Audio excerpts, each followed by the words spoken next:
wa ta'ala, we praise Him and we seek His assistance and we seek His forgiveness. And we seek assistance in Allah subhanahu wa ta'ala from the evil of our own souls and our evil actions. Whomsoever Allah subhanahu wa ta'ala guides, no one can misguide. And whomsoever Allah subhanahu wa ta'ala leads astray, no one can guide. وأشهد أن لا إله إلا الله وأشهد أن محمدا عبده ورسوله. And I bear witness and I testify that there is no deity worthy of worship except for Allah, and that Muhammad sallallahu alayhi wasallam is His slave and His prophet and His messenger. Allahumma salli ala Sayyidina Muhammad al-Fatih lima ughliq wal-Khatam lima sabaq nasir al-Haqqi bil-Haqq wal-Hadi ila siratika al-Mustaqim wa ala alihi haqqa qadrihi wa miqdarihi al-azim. Amma ba'du. أوصي نفسي وإياكم بتقوى الله تعالى. My dear brothers and sisters, I remind myself and all of you on this blessed day of Jum'ah, the greatest day the sun ever rose on, to be cognizant of Allah and to be aware of Allah and to fear Allah. I remind myself and all of you to be people of Allah and to surround yourself with the people of Allah and to be where Allah wants you to be and to never be where Allah does not want you to be. To be cognizant of Allah and always aware of Allah, because indeed the person of taqwa is victorious. Because indeed the person that has Allah is always victorious. Because there's no situation or scenario in the world that is bad for the believer. The believer, the one that has Allah. And that's why Allah subhanahu wa ta'ala constantly mentions this notion of taqwa in the Quran, almost in every single surah. This notion and this concept of taqwa is ingrained into the believer's mind in the Quran. It is ingrained into us constantly. Allah loves those who have taqwa, because taqwa equals Allah, and taqwa equals victory, and taqwa equals happiness, and taqwa equals success, and taqwa equals everything good in this world and the next. Allah, He tells us in Surah Ali Imran, after أعوذ بالله من الشيطان الرجيم, يا أيها الذين آمنوا اتقوا الله حق تقاته ولا تموتن إلا وأنتم مسلمون. O you who have believed, fear Allah as He is meant to be feared, and do not die except in a state of submission to Him, and do not die except a Muslim. In order to pass away a Muslim, in order to pass away in a state of submission to Allah, you have to act like a Muslim and live like a Muslim. You're not going to just die a Muslim and not live and act upon Islam. It's impossible. Someone passes away in Hajj, he dies in Hajj, and they say this is a great ending for him. He died in a great act of worship. Someone passes away in sujood, we say this is an amazing ending. This is a husnul khatimah. This is a great way to meet your Creator. It was not by chance. It did not happen suddenly. It was not accidental. That person lived Islam, and he breathed Islam, and he drank Islam every day. That's how you pass away a Muslim. يا أيها الذين آمنوا اتقوا الله ولتنظر نفس ما قدمت لغد واتقوا الله إن الله خبير بما تعملون. In the last page of Surah Al-Hashr, Allah, He tells us again, He commands us again to have this notion of taqwa. He says, O you who have believed, fear Allah and let each person see what he has prepared for tomorrow. Let each person see what he has put forth for the day of judgment. Tomorrow equals day of judgment. The day of judgment, it comes like this, and you're not ready for it. It comes unexpectedly.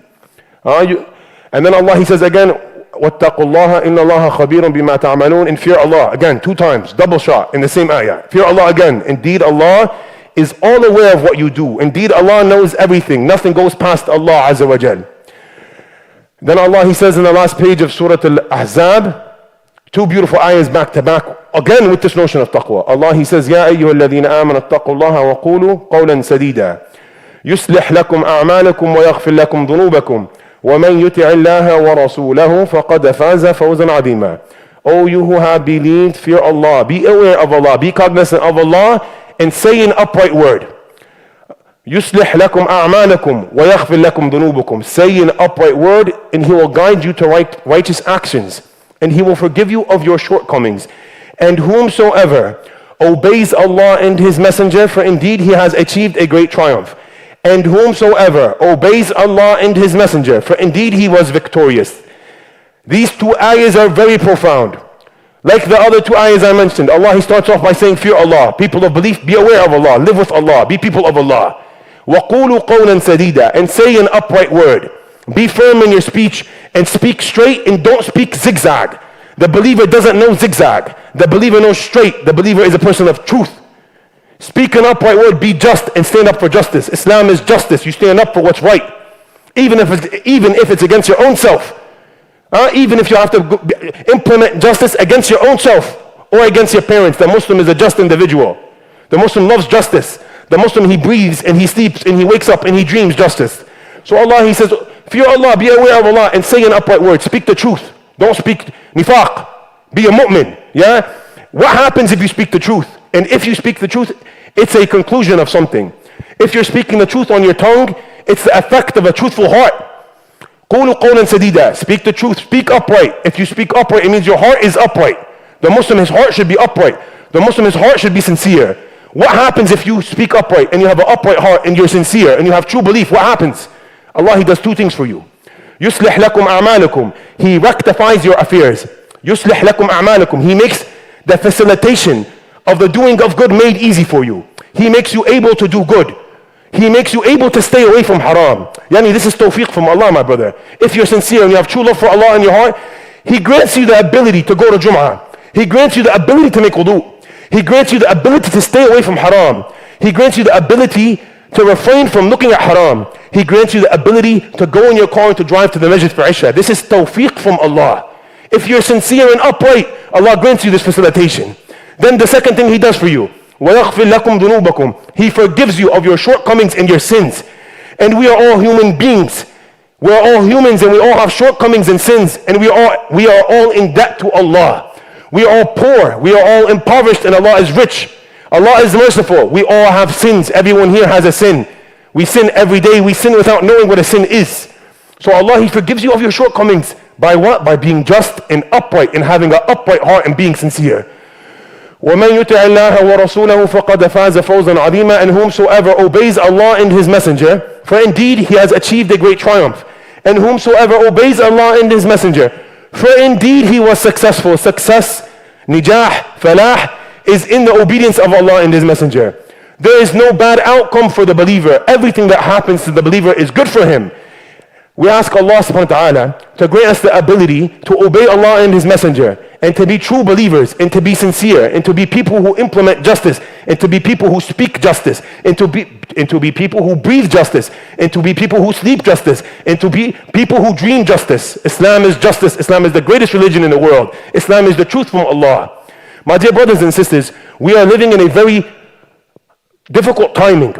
It's very difficult. The timing we live in now is very difficult because we see what's constantly going on to our brothers and sisters in Gaza and in Palestine. And it hurts us a lot.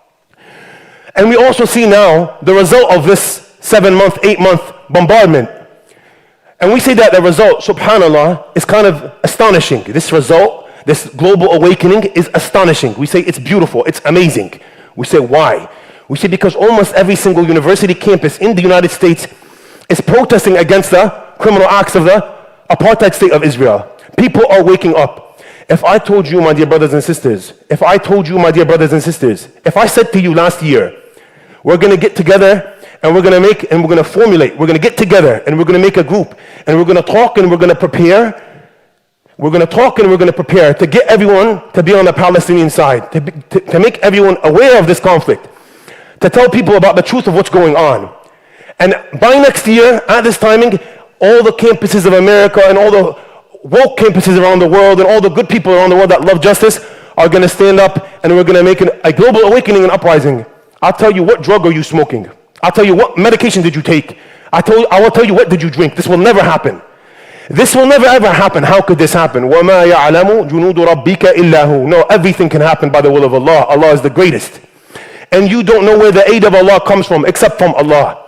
And you don't know where the soldiers of Allah are from and what Allah could use to aid His risala and what Allah could use to aid the truth. You don't know where it comes from. Wallahi, my dear brothers and sisters, be a person of observation, be a person of understanding. Look around you, what is going on in the world? Yani, what is going on in the world? These demonstrators, the majority of these demonstrators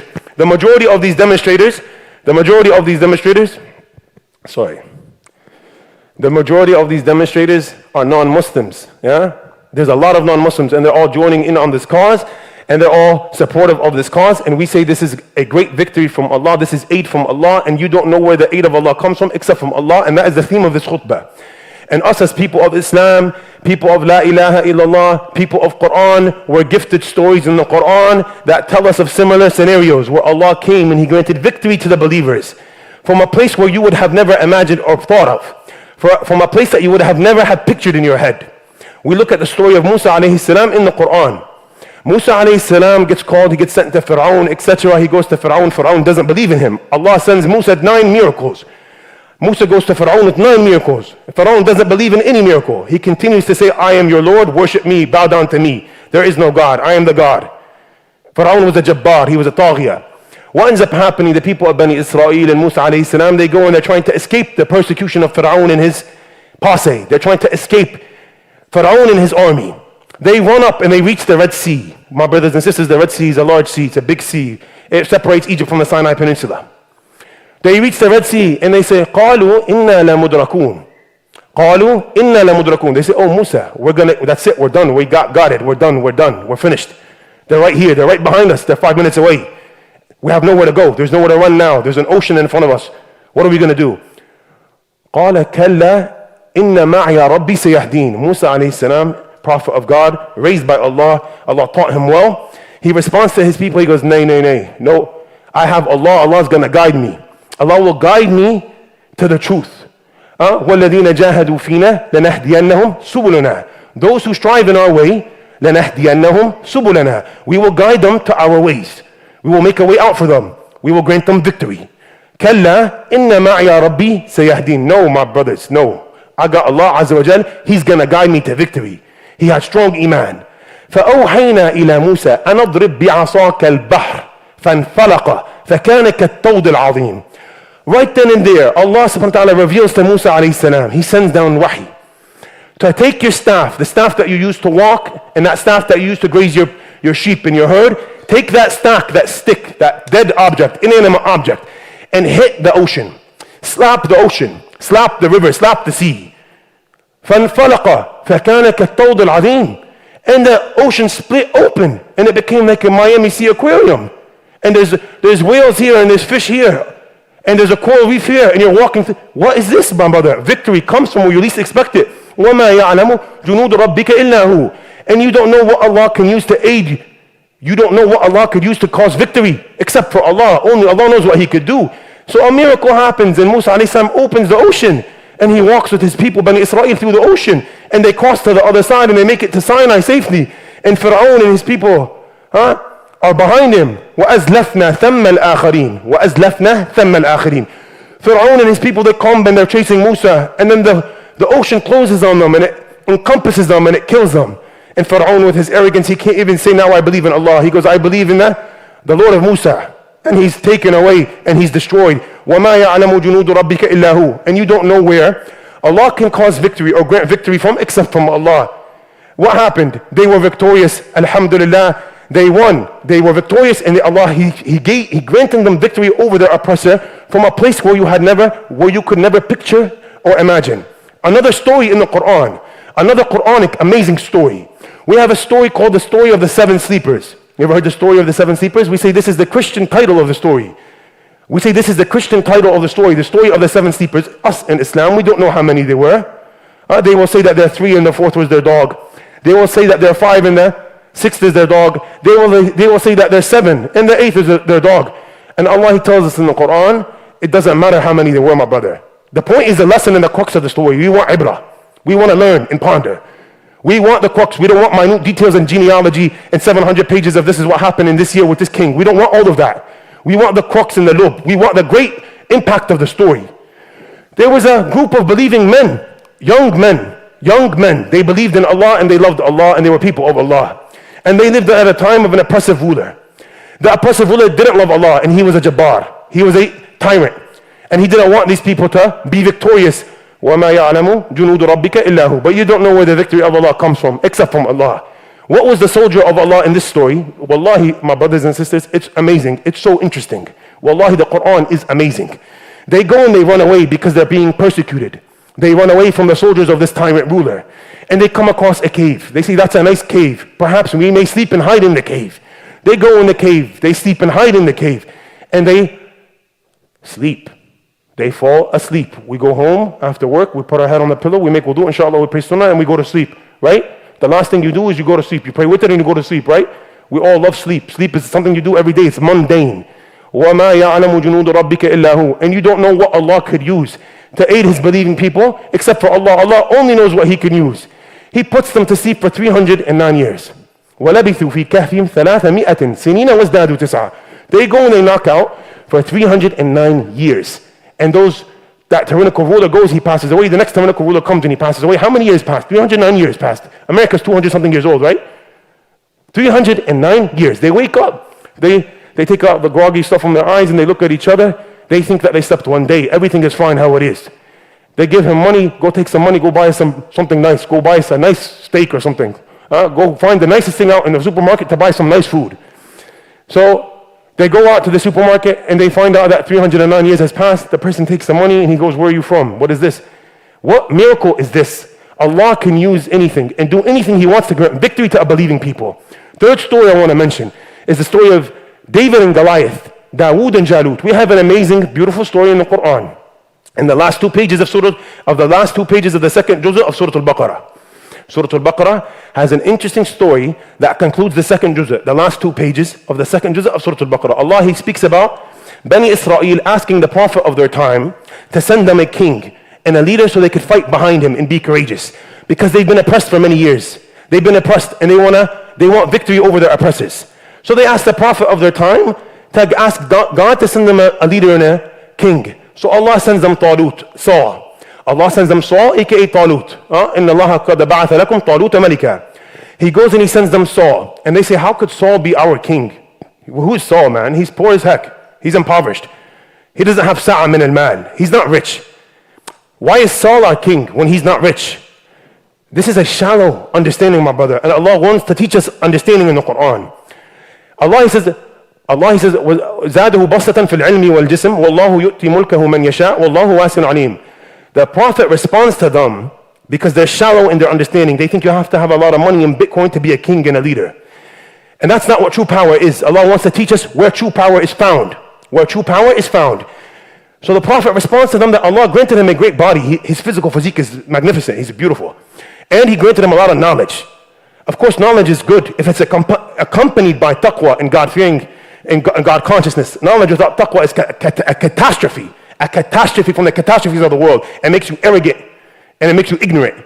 Knowledge accompanied by God consciousness, knowledge accompanied by loving of Allah, knowledge accompanied by humility is a good beneficial knowledge. That's how Saul was. That's why Allah granted him mulk. That's why Allah granted him leadership. The leader is the one who doesn't want to be a leader. The leader is the one who's humble and he doesn't want to be a leader. Saul is granted this kingdom and he's very strong and he's very knowledgeable.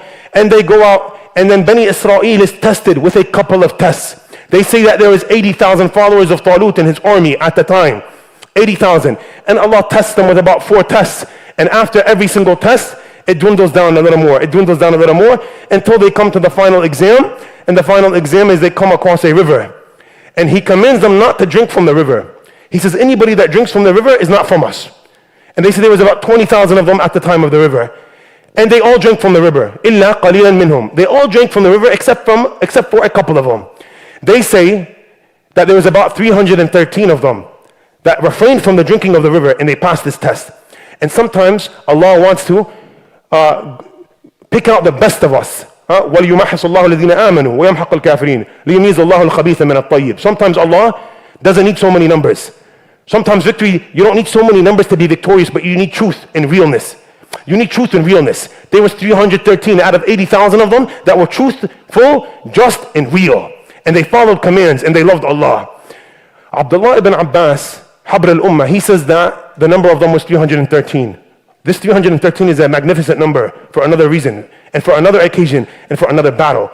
كم من فئة قليلة غلبت فئة كثيرة بإذن الله والله مع الصابرين. Allah, He ends the ayah by saying, how many times does a small group of people, a small amount of people overcome and become victorious over a large amount of people? When was there another great example of this?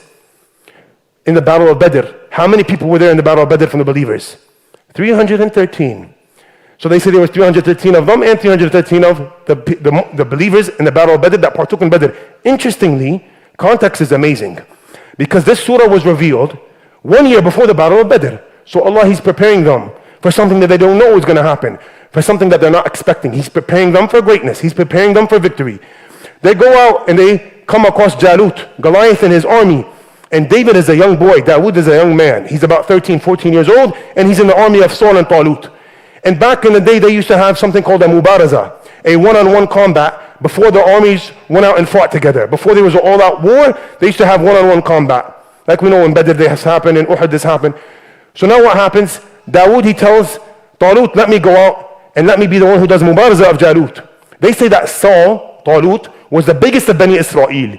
And he came up to the shoulder of Goliath only. He only came up to the shoulder. Goliath was a giant. He was huge.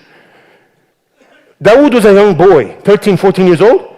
He goes and he tells him, let me do mubaraza with him. He says, khalas, go. He goes up and he takes something called a slingshot and a stone. He takes something called a slingshot and a stone, one rock. وَمَا يَعْلَمُ جُنُودُ رَبِّكَ إِلَّا هُ وَمَا رَمَيْتَ إِذْ رَمَيْتَ وَلَكِنَّ اللَّهَ رَمَى. Whatever you throw, you didn't throw it. Allah is the one that threw it. Allah is the one who guides aim and grants victory. Dawood alayhi salam, he takes the stone and the slingshot and he overcomes Goliath and he kills Goliath. One shot, headshot, kill, boom, down.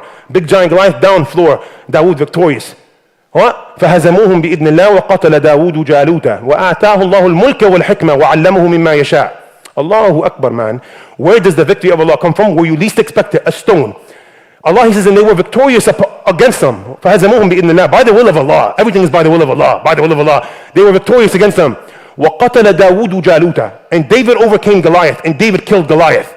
وَآتَاهُ اللَّهُ الْمُلْكَ وَالْحِكْمَةِ. And Allah granted him kingdom and dominion and knowledge and wisdom.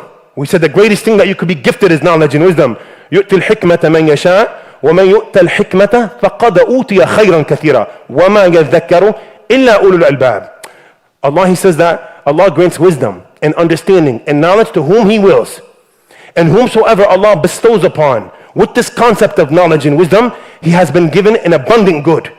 And no one will take heed and understand this except for those who are able to take heed and understand this. وَمَا يَذَّكَّرُ إِلَّا أُولِي الْأَلْبَابِ. And you cannot be aware of this unless you have a mind that works. Hikmah and knowledge is knowing when to say something and how to say something to someone. Knowledge is a beautiful gift. Wallahi, it's a beautiful gift. So Allah, He says that Dawood, we granted him kingdom, mulk, and hikmah. Dawood was a king and a nabi. Right? He was a king and a prophet of God. Interestingly, why was Dawood raised in status? Why? The Prophet ﷺ, he tells us in a hadith about Dawood alayhi salam.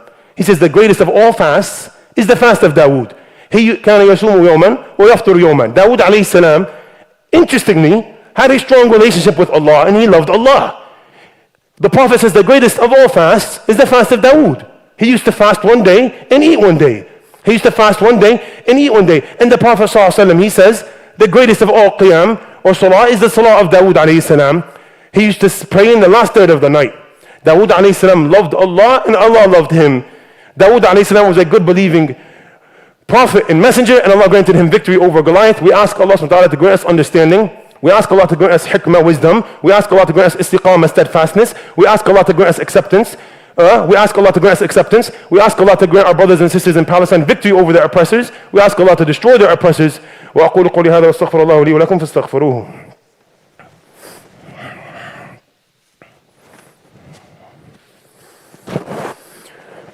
الحمد لله والصلاة والسلام على أشرف المرسلين سيدنا محمد وعلى آله وصحبه وسلم تسليما كثيرا. أوصي نفسي وإياكم بتقوى الله تعالى. My dear brothers and sisters, I remind myself and all of you to fear Allah and to be aware of Allah and to be cognizant of Allah. The greatest gift in the world that you could be gifted is living with Allah.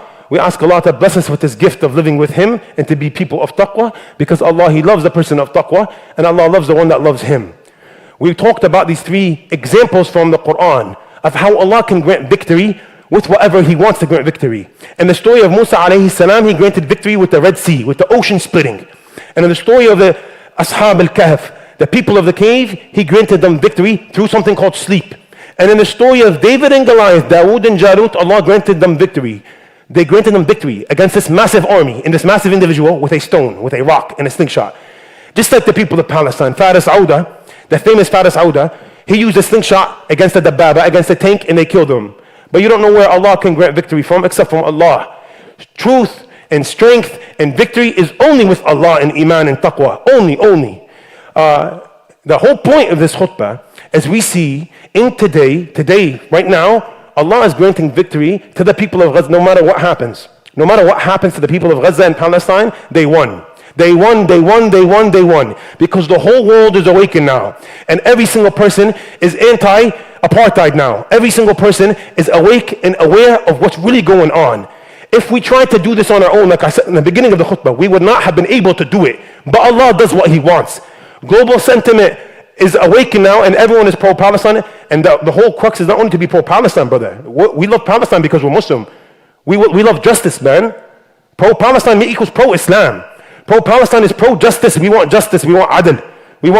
We want justice. That's what it is. We ask Allah to grant the people of Palestine victory over their oppressors.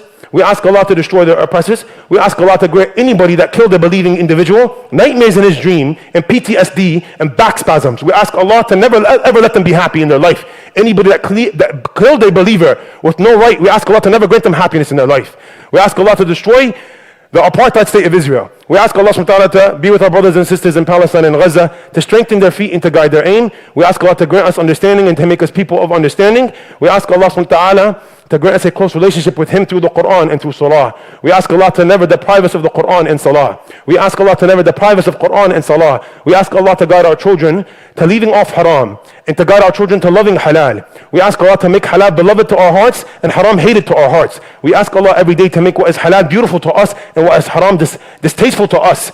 ربنا ظلمنا أنفسنا وإن لم تغفر لنا وترحمنا لنكونن من الخاسرين ربنا لا تزغ قلوبنا بعد إذ هديتنا وهب لنا من لدنك رحمة إنك أنت الوهاب ربنا آتنا في الدنيا حسنة وفي الآخرة حسنة وقنا عذاب النار اللهم اغفر للمسلمين والمسلمات والمؤمنين والمؤمنات الأحياء منهم والأموات إنك سميع قريب مجيب الدعوات إن الله تعالى يأمر بالعدل والإحسان وإيتاء ذي القربى وينهى عن الفحشاء والمنكر والبغي يعظكم لعلكم تذكرون فاذكروا الله يذكركم واشكروه يزدكم واستغفروه يغفر لكم وأقم الصلاة إن الصلاة تنهى عن الفحشاء والمنكر ولذكر الله أكبر والله يعلم ما تصنعون. الله أكبر الله أكبر أشهد أن لا إله إلا الله أشهد أن